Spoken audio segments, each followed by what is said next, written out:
کالا جادو از قلم M.A. راحت۔ حکیم سعید اللہ کا قتل اور اس کے بعد ایک قیدی غلام خان کا قتل۔ البتہ میرے وکیل ضمیر الدین صاحب نے اپنی مرضی کے خلاف میری بہت زیادہ مدد کی تھی۔ انہوں نے غالباً کچھ ایسے دلائل پیش کیے تھے کہ جن کی بنا پر مجھے پاگل اور خپتی قرار دے دیا جائے، لیکن وکیل سرکار انہی لوگوں میں سے تھا جو مجھے نفرت کی نگاہوں سے دیکھتے تھے۔ اس نے جج صاحب سے میرے دماغی معائنے کا مطالبہ کیا اور جج صاحب نے حکم دیا کہ اعلیٰ قسم کے دماغی ہسپتال سے میرا معائنہ کرایا جائے اور رپورٹ آئندہ پیشی پر ان کے سامنے پیش کی جائے۔ یہ سب کچھ بھی ہوا، میرا دماغی معائنہ کرایا گیا، پولیس کے جوانوں کی نگرانی میں مجھے ہسپتال لے جایا گیا۔ تقریباً 5 دن وہاں صرف ہوئے، میرا دماغی معائنہ کیا گیا، طرح طرح کے ایکس رے، مختلف طریقوں سے دماغی تجزیے۔ عاجز آ چکا تھا میں ان تمام باتوں سے، لیکن جی رہا تھا۔ پھر پیشی ہوئی اور میرے دماغی معائنے کی رپورٹ پیش کر دی گئی۔ ڈاکٹروں کا متفقہ فیصلہ جج صاحب کے سامنے پیش کر دیا گیا، جو یہ تھا کہ میں دماغی طور پر ایک تندرست آدمی ہوں اور میرے دماغ میں کوئی خرابی نہیں ہے۔ اس کے بعد 5 سماعتیں اور ہوئیں اور پھر مجھے اس دنیا سے رخصتی کا پروانہ دے دیا گیا۔ سزائے موت ہو گئی تھی مجھے۔ ماموں ریاض کے ساتھ والد صاحب بھی تھے، وہیں بے ہوش ہو گئے اور ماموں ریاض انہیں سنبھالنے لگے۔ میرے لیے دن کا تعین بھی کر دیا گیا اور اس بار مجھے جیل کی جس کوٹھی میں پہنچایا گیا وہ بہت ہی زیادہ تنگ اور تاریک تھی۔ وہاں وحشتوں کا راج تھا۔ مجھے اپنی موت کا وقت معلوم ہو چکا تھا اور یہ بڑی ہی عجیب بات تھی۔ لوگ کہتے ہیں موت کا کوئی وقت نہیں ہوتا، زندگی کب ختم ہوگی یہ کوئی نہیں جانتا، لیکن کیسی انوکھی بات ہے کہ میں جانتا تھا کہ فلاں دن فلاں وقت مجھے اس دنیا سے رخصت کر دیا جائے گا۔ ان دنوں سوچیں بہت زیادہ جامع نہیں تھی، بس اڑے اڑے خیالات تھے اور ماضی کی کہانیاں۔ یہ غالباً تیسرے دن کی بات ہے۔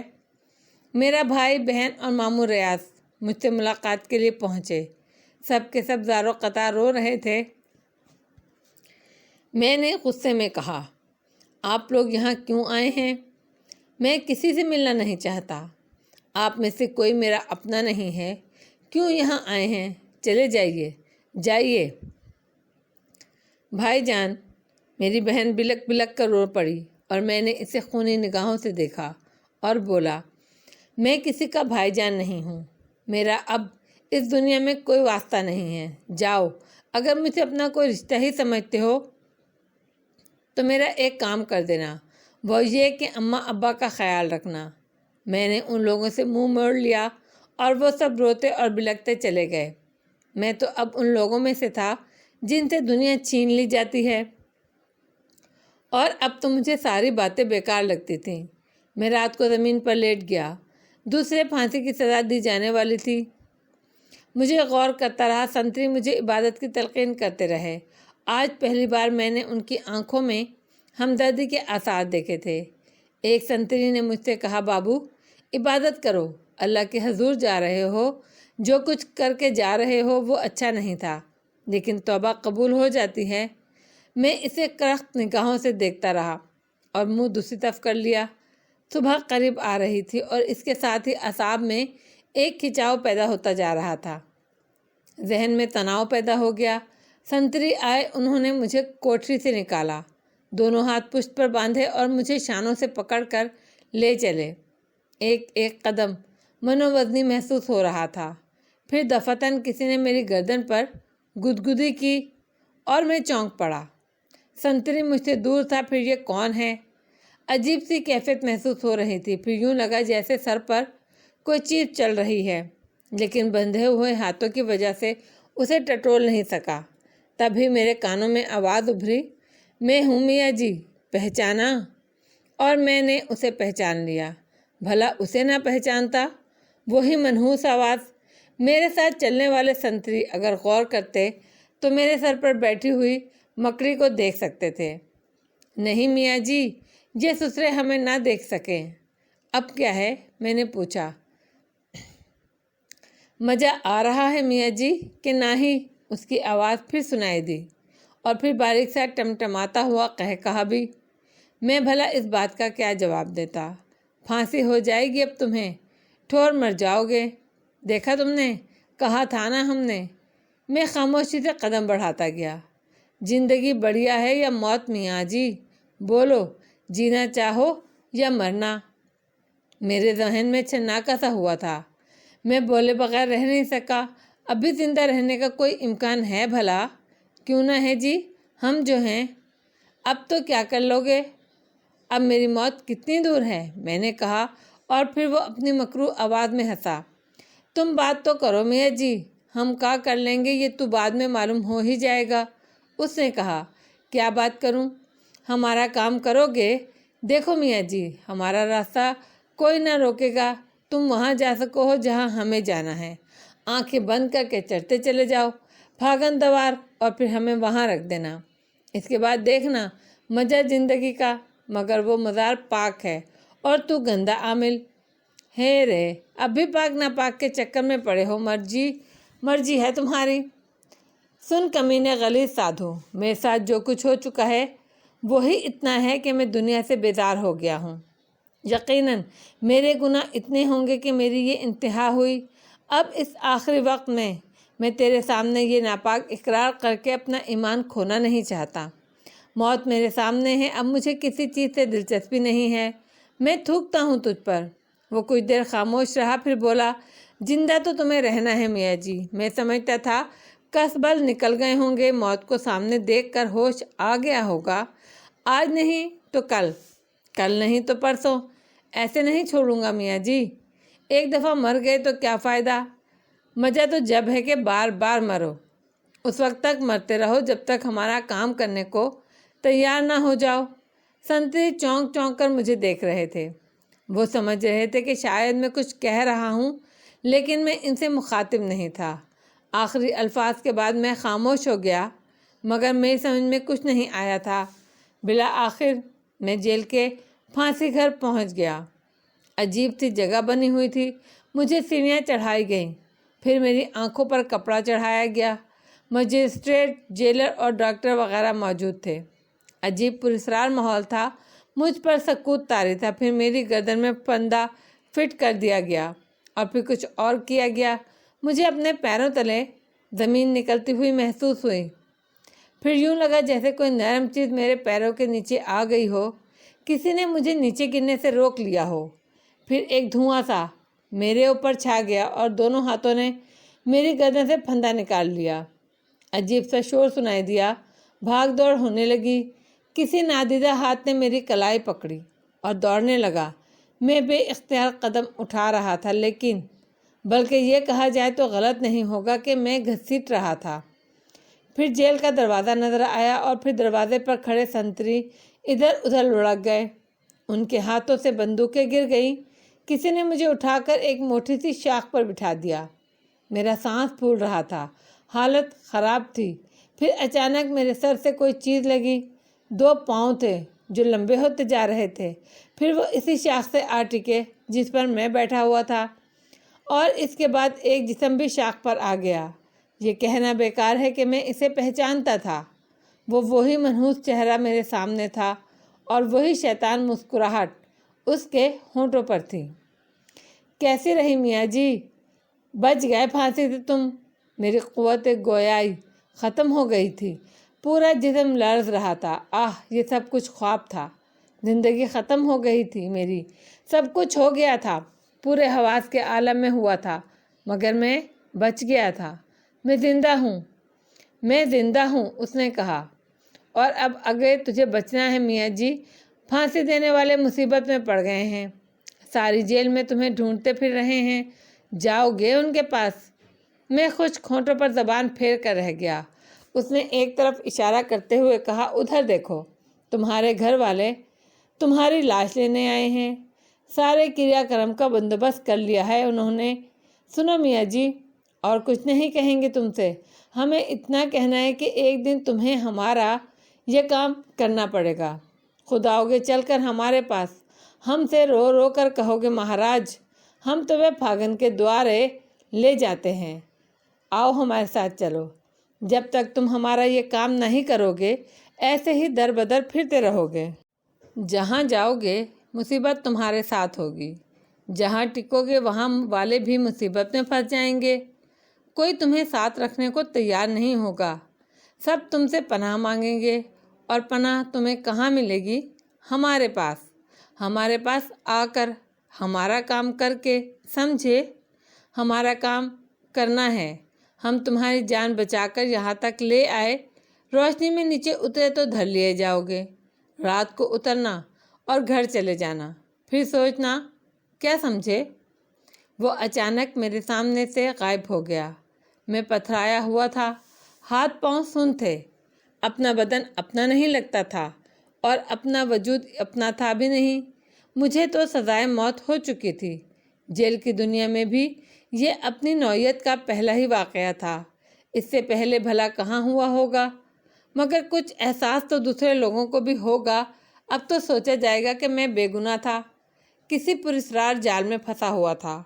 اگر ایسا نہ ہوتا تو یہ کیسے ہوتا؟ ضمیر الدین صاحب نے یہ حوالے دیے تھے، مگر وکیل سرکار نے ان باتوں کا مذاق اڑایا، ضمیر الدین صاحب کے بارے میں نازیبا الفاظ کہے۔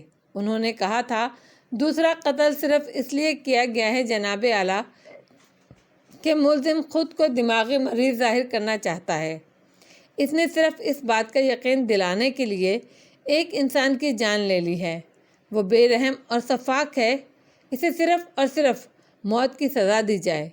ٹھیک ہے وکیل صاحب، اس کا یقین آپ کو ضرور دلاؤں گا۔ میں نے سوچا، دل و دماغ عجیب کیفیت کا شکار تھا، بڑی مضحکہ خیز کیفیت پیدا ہو گئی تھی۔ خوف تھا کہ نیچے اترا تو نہ جانے کیا ہو۔ زندگی کسے پیاری نہیں ہوتی۔ ٹھنڈی سانس لے کر ادھر ادھر دیکھا، جہاں بیچارے ماموں ریاض، میرے چھوٹے بھائی اور پڑوس کی مسجد کے پیش امام اور مزید 2 افراد کے ساتھ کھڑے ہوئے تھے۔ ایک لمحے کے لیے دل چاہا کہ درخت سے نیچے کودوں، دوڑتا ہوا ان کے پاس پہنچ جاؤں، انہیں بتاؤں میں زندہ ہوں، مگر ہمت نہ ہو سکی۔ پھر کچھ سپاہی باہر آئے، ماموں صاحب کو بلا کر اندر لے گئے۔ کوئی آدھے گھنٹے بعد ماموں صاحب واپس آئے، عجیب شکل ہو رہی تھی، سب واپس چلے گئے۔ مجھے تو یہ پورا دن یہاں گزارنا تھا، حیران پریشان درخت پر بیٹھا رہا۔ دن کو 12 بجے کے قریب ایک بار پھر میں نے ماموں ریاض کو دیکھا۔ اس وقت والد صاحب، والدہ صاحبہ، بہن اور بھائی بھی ساتھ تھے۔ والدہ کو بہت دن کے بعد دیکھا تھا، آنکھوں سے آنسو بہنے لگے، مگر جذبات سے کام نہیں لیا جا سکتا تھا، صبر کیا۔ وہ لوگ اندر گئے، کافی دیر کے بعد باہر آئے اور پھر چلے گئے۔ میرا تمام دن بھوکے پیاسے گزرا۔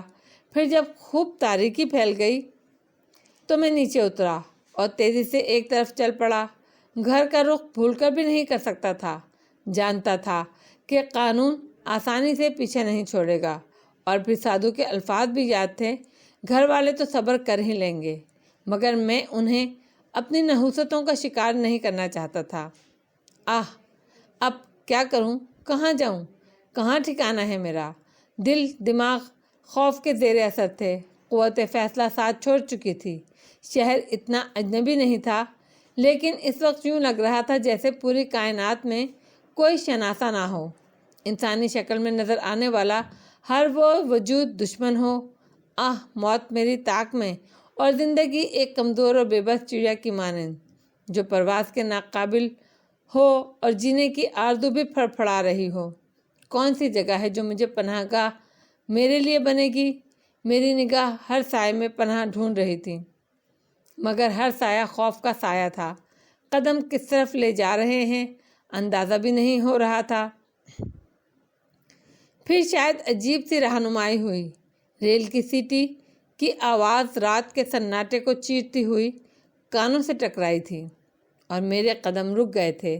ریل، ہاں، ایک راستہ یہ بھی ہے، کچھ فاصلے پر ریلوے اسٹیشن ہے، کیوں نہ یہاں سے نکل جاؤں، کیوں نہ یہ شہر چھوڑ دوں، یہاں سے دور جا کر زندگی کی آس بندھے۔ قدم پھر آگے بڑھے، رفتار تیز ہو گئی، دماغ پر نیند جیسی کیفیت طاری تھی۔ اسی عالم میں اسٹیشن پہنچا، بہت سی چیزوں کا احساس بھی نہ ہو سکا، بس ریل کے آگے بڑھنے کے جھٹکے سے جیسے آنکھ کھل گئی۔ میں آنکھیں پھاڑ پھاڑ کر ارد گرد کے مناظر دیکھنے لگا۔ کھڑکی سے باہر روشنیاں رینگ رہی تھیں۔ اندر ملگچے بلب ان مسافروں کو نمایاں کر رہے تھے جو کہیں دور سے آ رہے تھے اور دور جا رہے تھے۔ سب کے سب میری طرح نیند کے سحر میں ڈوبے ہوئے نہ جانے کہاں جا رہے تھے، کیسے میں ان کے درمیان آیا تھا اور انہوں نے مجھے کیسی نظروں سے دیکھا تھا۔ روشنی کے دوڑنے کی رفتار تیز ہو گئی۔ یوں لگتا تھا جیسے انہیں اندھیرے کا خوف ہو، وہ اس سے جان بچانے کے لیے بھاگ رہی ہو۔ کہیں پھر اندھیرا تمام روشنیوں کو کھا گیا اور کھڑکی سے باہر گھور تاریکی کے سوا کچھ نظر نہیں تھا۔ میں نے اس اندھیرے سے خوفزدہ ہو کر آنکھیں بند کر لیں۔ جو ہی پلکیں جڑیں میرے اختیار سے باہر ہو گئیں۔ کوشش کے باوجود آنکھیں نہ کھلیں۔ ذہن نے سوچوں کی گرفت سے آزادی کی جہد کی اور اس کے حصول میں کامیاب ہو گیا۔ سارا بدن خوشگوار احساسات کے ساتھ سو گیا اور نیند کی یہ عنایت اس وقت تک قائم رہی جب تک اجالے کے شہنشاہ نے تاریکیوں کو ملیا میٹ نہ کر دیا۔ باہر روشنی دوڑ رہی تھی، لوگ جاگ گئے اور میں سنبھل کر بیٹھ گیا۔ رات بھر کا سفر طے ہو چکا تھا اور میں نہ جانے کتنی دور نکل آیا تھا۔ بہت کچھ پیچھے رہ گیا۔ کیا میری مشکلات کا خاتمہ ہو سکتا ہے؟ کیا مجھے ایک پرسکون زندگی دوبارہ مل سکتی ہے؟ دل نے خود ہی جواب دے دیا، ناممکن ہے۔ میں اپنے گناہوں کا پھل پا رہا ہوں۔ میں فطرت سے انحراف کا مجرم ہوں۔ وہ منحوس سادھو میرا پیچھا کہاں چھوڑے گا؟ اس نے مجھے سکون کی دنیا سے دور لا پھینکا ہے۔ میں ایک ایسا مجرم ہوں جو پھانسی کے تختے سے اتر بھاگا ہے۔ نہ جانے قانون کے رکھوالوں نے میرے فرار کا کیا جواب پیدا کیا ہوگا، لیکن یہ ایک سچ ہے کہ قانون چپے چپے پر مجھے تلاش کر رہا ہوگا۔ اپنے گھر واپس نہ جا کر میں نے بہترین فیصلہ کیا۔ وہ لوگ میری وجہ سے بدترین مصیبتوں کا شکار ہو سکتے تھے۔ اب یہی غم رہے گا کہ میں ان کے درمیان نہیں ہوں۔ دفتن مجھے ایک خیال آیا اور میرے رونگٹے کھڑے ہو گئے۔ میں ریل میں سفر کر رہا ہوں بغیر ٹکٹ۔ رات تو گزر گئی، صبح کو ٹکٹ چیکر ضرور آئے گا۔ میرے پاس ٹکٹ بنوانے کے پیسے بھی نہیں ہیں۔ نتیجتاً میں مجھے پولیس کے حوالے کر دیا جائے گا اور وہاں یہ بھی انکشاف ہو سکتا ہے کہ میں دراصل ایک مفرور مجرم ہوں۔ پہلے اس انداز میں نہیں سوچا تھا، مگر اب اس خیال سے دل بیٹھنے لگا تھا۔ اس کا کیا حل ہو سکتا ہے؟ صرف ایک، وہ یہ کہ میں خود ٹرین چھوڑ دوں۔ مگر کیسے؟ چلتی ٹرین سے تو نہیں اترا جا سکتا۔ جلد کوئی اسٹیشن آ جائے۔ ابھی صحیح طور پہ صبح نہیں ہوئی ہے۔ اسٹیشن سے باہر نکلنے کا موقع مل جائے گا۔ جگہ کوئی بھی ہو، مجھے کیا لینا؟ تھر چھپانے کا ٹھکانہ چاہیے۔ امید بھری نظروں سے باہر دیکھنے لگا۔ شاید قبولیت کا وقت تھا۔ دعا فوراً قبول ہو گئی۔ باہر عمارتوں کے سائے نظر آ رہے تھے۔ کچھ دیر کے بعد ٹرین کی رفتار سست ہوتی گئی۔ اسٹیشن آ گیا تھا۔ میں اٹھ کر کھڑا ہوا، بے صبری سے ٹرین کے رکنے کا انتظار کرنے لگا۔ پھر عامل پور کا بورڈ نظر آیا۔ مجھے اس جگہ کے بارے میں کچھ معلوم نہیں تھا۔ میرے لیے کیا برا تھا؟ جو ہی ٹرین رکی میں جلدی سے نیچے اتر گیا۔ ابھی پلیٹ فارم پر قدم رکھے ہی تھا کہ عقب سے کوئی میرے پاس آ گیا۔ مجھے اپنے شانے پر ایک ہاتھ محسوس ہوا اور میرا رنگ پیلا پڑ گیا۔ تبھی ایک سرگوشی ابھری۔ سرفراز نہ جانے کس طرح گردن گھومی تھی، لیکن حالت بے حد خراب ہو گئی تھی۔ آنکھوں کے سامنے ایک چہرہ ابھرا، پروقار نسوانی چہرہ۔ خاتون کی عمر 45 سال کے قریب ہوگی۔ آنکھیں گہری سیاہ اور بڑی بڑی تھیں، رنگ سفید۔ ایک عجیب سا چہرہ تھا جسے دیکھتا رہ گیا میں۔ میری قوت گویائی تو ختم ہی ہو گئی تھی۔ خاتون نے آگے بڑھ کر میری کلائی پکڑی اور بولی، صرف میں تھی سرفراز، جسے پورا یقین تھا کہ ایک دن تم ضرور واپس آ جاؤ گے۔ میرے بچے، غلطیاں معاف بھی کر دی جاتی ہیں۔ ابا جان آ رہے تھے، ہم لوگ اسٹیشن لینے آئے تھے، دیکھو وہ سارے لوگ بابا جان کو اتار رہے ہیں۔ خاتون نے انگلی سے ایک فرسٹ کلاس کمپارٹمنٹ کی طرف اشارہ کرتے ہوئے کہا اور پھر بولیں، ان میں سے کسی کو بھی پتہ نہیں ہے کہ ہمیں دوہری خوشی مل رہی ہے۔ خاتون کی آواز رند گئی۔ مجھ کمبخت نے ایک بار بھی انہیں اپنے بارے میں کچھ بتانا نہیں چاہا۔ خاتون پھر بولی، آؤ سرفراز، براہ کرم آؤ، ابا جان بہت ضعیف ہو گئے ہیں، بہت دن کے بعد آئے ہیں، وہ سب تمہیں دیکھیں گے تو حیران رہ جائیں گی۔ کچھ ایسا انداز تھا ان کا کہ میرے قدم خود بخود ان کے ساتھ آگے بڑھ گئے۔ انہوں نے اس طرح میری کلائی پکڑی ہوئی تھی جیسے میں بھاگ جاؤں گا، اور پھر وہ مجھے لیے ہوئے اس جگہ پہنچ گئیں جہاں سب ایک بزرگ کو گھیرے ہوئے تھے، اور معمر بزرگ ایک ایک کو گلے سے لپٹا رہے تھے۔ پھر انہوں نے کہا، ریحانہ کہاں ہے؟ کیا وہ نہیں آئی؟ جواب میں معمر خاتون آگے بڑھیں اور اس وقت وہ سب میری جانب متوجہ ہوئے۔ پھر ایک نوجوان لڑکی کی چیختی ہوئی آواز ابھری، ارے سرفراز بھائی! اور اس کے بعد وہ سارے کے سارے مجھ پر حملہ آور ہو گئے۔ میں بھلا ان سب سے مقابلہ کیسے کر سکتا تھا؟ میرا چہرہ ان کی غلط فہمی کو رفع کرنے کی کوشش کر رہا تھا۔ اب بھلا کون سننے والا تھا؟ ایک عجیب ہنگامہ برپا ہو گیا۔ معمر بزرگ بھی آگے بڑھے۔ انہوں نے میرے سامنے کھڑے ہو کر میرا چہرہ غور سے دیکھا، پھر دونوں ہاتھ پھیلا کر مجھے سینے سے لگا لیا۔ تو سرفراز میاں، تم آخر آ ہی گئے۔ بہت ہی اچھا فیصلہ کیا بیٹا، بہت ہی اچھا فیصلہ۔ عقل کھوپڑی سے 2 فٹ اونچی اٹھ چکی تھی۔ کسی کو کوئی بات جو سمجھ میں آ رہی ہو؟ سارے کے سارے ایک ہی سر میں بول رہے تھے۔ معمر خاتون نے ان سب کو روکا اور بولی، یہ اسٹیشن پر ہنگامہ کرنے کی ضرورت نہیں، آؤ گھر چلیں، چلو گھر چلیں۔ مگر یہ سرفراز بھائی، یہ اسی ٹرین سے اترے ہیں، چلو، معمر خاتون نے اس دوسری لڑکی کے سوال کے جواب میں کہا جن صاحب کو نانا جان کہا جا رہا تھا۔ انہیں تو سب بھول گئے، میرے ہی گرد مجمع جمع ہو گیا۔ عجیب عجیب طرح کی باتیں ہو رہی تھیں میرے بارے میں۔ سارے کے سارے مجھے سرفراز سمجھ رہے تھے، نہ جانے کیوں انہیں اس قدر شدید غلط فہمی ہوئی تھی، لیکن میرے حق میں فی الوقت یہ بہتر تھا، کیونکہ اس قول میں بآسانی اسٹیشن کے گیٹ سے باہر نکل آیا تھا۔ ٹکٹ چیکر بھی لاپرواہ سا آدمی تھا، اس نے گنتی بھی نہیں کی۔ بہرحال ایک طرح سے مجھے عارضی طور پر سہارا مل گیا تھا۔ باہر آ کر میں نے معمر خاتون کو اپنے بارے میں بتانا چاہا، لیکن معمر خاتون نے اب میرا ہاتھ چھوڑ دیا تھا اور ان بزرگ سے باتیں کرنے لگی تھیں جو کہیں سے آئے تھے۔ بعد میں نے ان لڑکوں اور لڑکیوں کو سمجھانا چاہا، سنیے بھائی صاحب، میں نے ایک نوجوان کو مخاطب کیا اور وہ مسکرا کر مجھے دیکھنے لگا، پھر بولا، آپ سے تو ایسی کشتیاں ہوں گی، پٹخیاں دی جائیں گی۔ سرفراز بھائی، آپ نے ہم سب کو زندہ درگور کر دیا تھا، آپ سوچ بھی نہیں سکتے تھے کہ ہم لوگوں پر کیا گزر چکی ہے۔ میں کچھ کہنا چاہتا ہوں۔ ارے تو کیا یہیں کہیں گے؟ گھر نہیں چلنا؟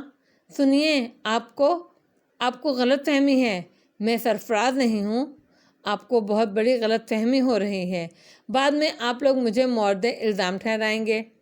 سنا نادیہ، یہ سرفراز نہیں ہے، ان کی تو ایسی تیسی، انہوں نے 10 بار سرفراز بننا پڑے گا، چلیے جلدی سے، شرافت سے، ورنہ میں لڑکی بہت بری ہوں، اس خوبصورت سی لڑکی نے بے تکلفی سے کہا، اور آستینیں چڑھانے لگیں۔ سب ہنسنے لگے۔ میں ٹھنڈی سانس بھر کر خاموش ہو گیا۔ واقعی سر بازار اپنے آپ کو اس شدت سے تردد کرنا نقصان دہ بھی ہو سکتا تھا۔ بڑی قیمتی گاڑیاں آئی ہوئی تھیں، غول بیاباں ان گاڑیوں میں بھرنے لگا۔ اسی لڑکی نے جس کا نام نادیہ تھا ایک نوجوان سے کہا، آپ نے ان کے الفاظ سن لیے شاکر بھائی، ذرا ہوشیار رہیے گا، خطرہ ہے۔ فکر ہی نہ کریں، 400 میٹر تک تو میں انہیں آگے نکلنے نہیں دوں گا، اس کے بعد اگر یہ دوڑتے رہے تو پھر دیکھا جائے گا۔ اس شخص کا شاکر نام تھا، جسے شاکر نام سے پکارا گیا، اس نے کہا، اور ایک بار پھر سب ہنسنے لگے۔ کوئی میری بات سننے کو تیار نہیں تھا۔ ایسی شدید غلط فہمی ہوئی تھی مجھے کہ میں خود بھی حیران تھا، لیکن اس غلط فہمی سے مجھے کوئی خوشی نہیں ہوئی تھی۔ کوئی دوسرا موقع ہوتا تو اب میں اتنا گیا گزرا بھی نہیں تھا کہ اس غلط فہمی سے لطف اندوز نہیں ہوتا، لیکن مجھ پر تو زندگی ہی کٹھن ہو گئی تھی۔ میں تو مصیبتوں کا مارا تھا، بھلا اس ماحول سے، ان الفاظ سے کیا لطف اندوز ہوتا؟ بس دل تھا کہ مارے درد کے پھٹا جا رہا تھا، اور ذہن طرح طرح کے خیالات کا شکار ہو رہا تھا۔ گاڑیاں جس عمارت میں داخل ہوئیں اسے دیکھ کر مجھے اندازہ ہو گیا کہ نہایت خوشحال لوگ ہیں اور بڑی اچھی حیثیت کے مالک ہیں۔ کاش ان لوگوں سے واقعی میرا کوئی تعلق ہوتا، چاہتا تو جھوٹ بول کر ان کے درمیان اپنے لیے جگہ بنا سکتا تھا، لیکن دل یہ بھی گوارا نہیں کر رہا تھا اور میں جھوٹ بول کر ایک اور گناہ نہیں کرنا چاہتا تھا۔ ویسے ہی زندگی بری طرح گناہوں کے بوجھ سے دبی ہوئی تھی اور اس کا پورا صلہ میں بھگت رہا تھا۔ یہاں پہنچنے کے بعد تمام لوگ نیچے اتر گئے۔ معمر خاتون معمر بزرگ کے ساتھ نیچے اتری تھیں، لیکن ان کی توجہ ان بزرگ سے زیادہ مجھ پر تھی۔ رکیں اور میرے قریب آ کر انتظار کرنے لگیں۔ لڑکے لڑکیوں کا غول مجھے ان کے پاس لے گیا۔ معمر خاتون نے میرا بازو پکڑتے ہوئے کہا، کیا حلیہ بنا لیا ہے تم نے اپنا سرفراز؟ زندگی کھونے پر تلے ہوئے ہو؟ میں جانتی تھی، مجھے یقین تھا تم واپس آ جاؤ گے، لیکن بیٹے بڑائی اس میں ہے، اور پھر شاید تمہیں علم ہو کہ وہ نہ رہے جن سے تمہیں اختلاف تھا۔ کیا تمہیں علم ہے رحمان صاحب کا انتقال ہو گیا ہے؟ میری گردن بلا وجہ ہی نفی میں ہل گئی۔ ہاں، ہم بے سہارا ہو گئے ہیں سرفراز، ہم بے سہارا ہو گئے ہیں، ہمارے سر سے سایبان سرک گیا ہے۔ اور اب معمر خاتون کی آواز گلو گیر ہو گئی۔ معمر بزرگ نے بھی میرے قریب پہنچ کر کہا، چلو سرفراز میاں، تم بے شک بڑے ہو اور اب تو تمہیں اس خاندان کی سرپرستی کرنی ہے۔ بڑی ذمہ داریاں عائد ہو گئی ہیں تم پر، نہ جانے کہاں کہاں مارے مارے پھرتے رہے ہو۔ ہم سب لوگ اندر داخل ہو گئے۔ خاتون نے ایک لڑکی کو حکم دیا کہ میرا لباس تیار کرے اور غسل خانے میں پہنچا دیں۔ میں اس اطاعت پر سخت حیران اور پریشان تھا، لیکن کیا کرتا، عارضی طور پر حالات سے سمجھوتا کرنا پڑا تھا۔ البتہ میں ان معصوم لوگوں کو مناسب موقع پر صورتحال سے آگاہ کر دینے کا فیصلہ کر چکا تھا، جو شدید غلط فہمی کا شکار ہو گئے تھے۔ لڑکی مجھے ساتھ لیے ایک وسیع کمرے میں پہنچی، جو ایسی آرائشی چیزوں سے آراستہ تھا جو میں نے ہوش کے عالم میں کبھی نہیں دیکھی تھی۔ غسل خانے کی طرف رخ کرتے ہوئے اس نے کہا، جائیے اور اپنا حلیہ درست کیجیے، آپ کا لباس میں ابھی تیار کیے دیتی ہوں، یہاں باہر اسٹینڈ پر مل جائے گا۔ جاتے ہوئے میں دروازہ باہر سے بند کر دوں گی تاکہ آپ فرار ہونے کی کوشش نہ کریں۔ میں نے ایک ٹھنڈی سانس لے کر اسے دیکھا۔ وہ بڑی بڑی روشن آنکھوں والی خوبصورت لڑکی تھی، جس کے چہرے پر شوخی اور معصومیت سجی ہوئی تھی۔ پھر میں باتھ روم میں داخل ہو گیا۔ سفید ٹائلوں سے مرصع باتھ روم تھا، جس میں نہانے کے نئے نئے سامان موجود تھے۔ مجھے ان تمام چیزوں سے لطف اندوز ہونے کا حق نہیں تھا، لیکن یہاں تقدیر کے اس فیصلے پر شاکر ہو گیا جو عارضی طور پر میرے لیے کیا گیا تھا۔ دل یہ سوچ کر کم از کم مطمئن تھا کہ میں ان لوگوں کو دھوکہ دینے کا ارادہ نہیں رکھتا، بلکہ میں نے جس حد تک بھی ممکن ہو سکا اس بات کی تردید کی تھی کہ میں سرفراز ہوں۔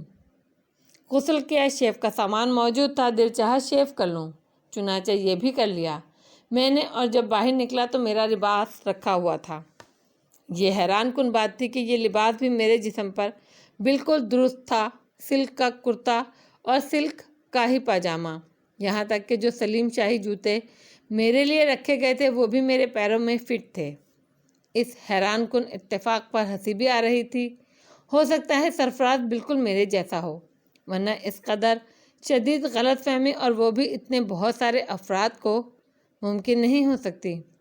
لیکن دل کے گوشوں میں ایک اور خوف کا تصور بھی ابھر رہا تھا، کہیں یہ بھی اس کمبخت منحوس شیطان کی کوئی چال نہ ہو جس نے مجھے اطلاع دی تھی کہ میں کہیں بھی سکھ کی سانس نہیں لے سکوں گا، بلکہ جہاں بھی جاؤں گا اس کی نحوست میرا تعاقب کرتی رہے گی۔ دل کو یہ سوچ کر سمجھایا کہ جو کچھ کرنا ہے وہ تو ہوگا ہی، میں اپنے طور پہ مدافعت نہیں کر سکتا، اور نہ ہی میرے اندر اتنی قوتیں چھپی ہوئی ہیں۔ چنانچہ اب خوف کے عالم میں مرنے سے کیا فائدہ؟ ہاں، اپنے طور پر میں کوئی ایسا کام نہیں کروں گا جس سے میرا گناہ شدید سے شدید تر ہو جائے۔ جو کچھ کیا تھا اس کے صلے میں جو کچھ بھگت رہا تھا، بس اس سے زیادہ کی میرے اندر ہمت نہیں تھی۔ اب تو میں کمرہ امتحان میں تھا اور اپنی تقدیر پر شاکر تھا۔ تھوڑی دیر کے بعد دروازہ کھلا۔ باہر اچھے خاصے لوگ موجود تھے جو مجھے لے کر ڈرائنگ روم کی طرف چل پڑے۔ ٹیبل پر ناشتے کا سامان موجود تھا اور کمرے میں تقریباً تمام ہی اہل خانہ بھی موجود تھے۔ معمر خاتون مسلسل میری خاطرداری کر رہی تھی اور معمر بزرگ لڑکے لڑکیوں میرے اوپر ایک آدھ فقہ چوس کر دیتے تھے اور کمرے کا ماحول خوشگوار ہو جاتا تھا۔ خاتون نے کئی بار لڑکیوں اور لڑکوں کو ڈانٹ بھی پلائی کہ بہت زیادہ باتیں نہ کرو اور میرے مزاج کا خیال رکھو۔ میں دل ہی دل میں ہنس رہا تھا کہ واہ، میں اور میرا مزاج۔ ابھی جب انہیں اس حقیقت کا یقین ہو جائے گا کہ میں وہ نہیں ہوں جسے سمجھ کر وہ مجھے یہاں لائی ہیں تو مجھے دھکے دے کر یہاں سے نکال دیا جائے گا۔ دنیا کا یہی انداز ہے اور دنیا اسی انداز میں جیتی ہے۔ ناشتے کے بعد معمر خاتون نے کہا، ابا میاں مجھے اجازت دیں تو میں تھوڑی دیر سرفراز سے باتیں کر لوں؟ ہاں ہاں کیوں نہیں، اور میں بھی اب سونا چاہتا ہوں، سفر سے تھک گیا ہوں، تم اطمینان سے باتیں کر لو۔ آؤ سرفراز میرے کمرے میں چلو، معمر خاتون نے کہا اور میں خاموشی اور سعادت مندی سے ان کے ساتھ چل پڑا۔ وہ مجھے ایک خوبصورت کمرے میں لے آئیں۔ اندر پہنچ کر انہوں نے دروازہ بند کر لیا اور پھر ایک کونے کی جانب اشارہ کر کے بولیں، بیٹھ جاؤ۔